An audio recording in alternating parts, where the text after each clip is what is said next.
ஓம் சாய்ராம். சாய் பக்தர்கள் அனைவருக்கும் வணக்கம். இன்னைக்கு திங்கட்கிழமை அப்படின்னாலே நமக்கு ஞாபகம் வரும் முதல் கடவுள் யார் தெரியுங்களா? சிவபெருமான். அப்படிப்பட்ட சிவபெருமான் ஏன் சுடுகாட்டில் வாழ்கிறார், அதுக்கு பின்னாடி இருக்கிற அதிசயமான காரணம் என்ன அப்படிங்கிறத இப்போ பார்க்கலாம். நம்மள பல பேருக்கு இந்த கேள்வி இருக்கும். தேவர்களின் தேவரான சிவபெருமான் கைலாயத்தில் இருக்க வேண்டாமா? அப்படி இருக்க ஏன் புராணங்களில் சுடுகாட்டில் வாழ்பவராக கூறப்படுகிறது அப்படின்ட்டு.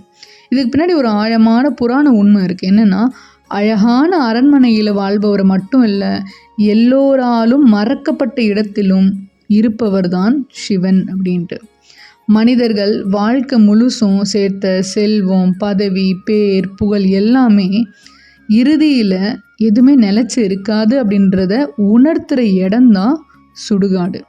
அதனால் சிவபெருமான் அங்கே இருப்பதாக புராணங்கள் எடுத்துரைக்கின்றன. அவர் நம்ம பயமுறுத்தலைங்க, அகந்தையை விட்டுவிடு, அன்பை மட்டும் எடுத்து செல் அப்படின்னு அன்பாக சொல்கிறாரு. இதன் மூலம் இதே தான் சிவன் சாம்பலை உடலில் பூசிக்கொள்றதும் நமக்கு நினைவுபடுத்துது.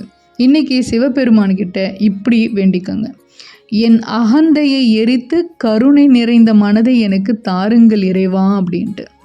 அந்த ஒரு பிரார்த்தனை சிவனுக்கு மிகவும் பிடித்த அபிஷேகமாக இருக்கும். இந்த பதிவு உங்களுக்கு பிடிச்சிருந்தால் மறக்காமல் நம்ம சேனலை சப்ஸ்கிரைப் பண்ணிவிட்டு இந்த வீடியோக்கு ஒரு லைக் போடுங்க. அடுத்த ஒரு அழகான வீடியோவில் திருப்பி உங்களை சந்திக்கிறது வரைக்கும் நன்றி, வணக்கம். ஓம் நம சிவாய. ஓம் சாய்ராம்.